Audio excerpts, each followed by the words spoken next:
Avez-vous déjà imaginé ce que c'est vraiment, là-bas, dans la savane?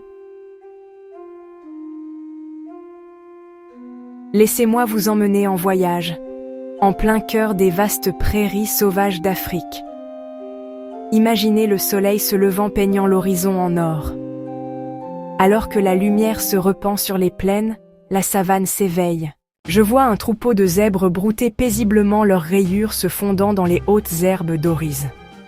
Non loin de là, des girafes étirant leur cou cueillant des feuilles d'acacia, se déplaçant avec une élégance que l'on n'attendrait presque pas de créatures aussi imposantes. Mais il y a une tension dans l'air.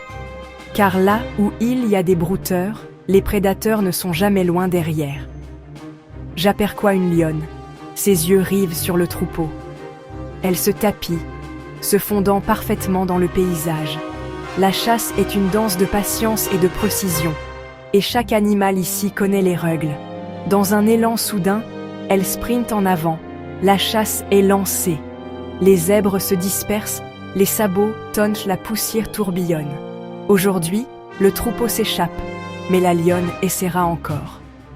C'est le rythme de la vie ici. La survie repose sur des décisions prises en une fraction de seconde. Mais la savane, ce n'est pas seulement du drame. C'est aussi une question de communauté. Je vois des éléphants voyager en groupes familiaux serrent leurs trompes, s'entremêlant en guise de salutation. Ils se souviennent des points d'eau des années passées, guidant les jeunes vers des sources cachées. Même les plus petites créatures jouent leur rôle, les scarabées, bousiers, roulant des sphères parfaites. Les oiseaux tissant des nids complexes, et les termites construisant des monticules imposants qui deviennent des foyers pour beaucoup. Les saisons façonnent l'histoire de la savane. Après les pluies, l'herbe pousse haute et verte, et les gnous commencent leur grande migration. Un fleuve de vie d'1 million d'individus traversant les plaines.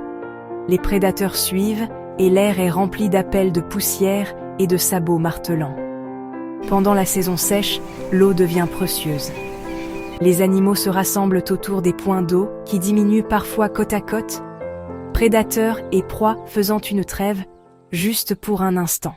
Il est impossible de ne pas ressentir un lien profond avec cet endroit sauvage.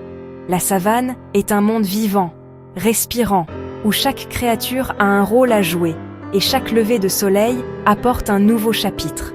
S'il y a une chose que j'ai apprise, c'est que la savane n'est pas seulement une toile de fond pour la faune. C'est une symphonie de vie, de drame et de résilience qui se déroule chaque jour. Merci d'avoir fait ce voyage avec moi.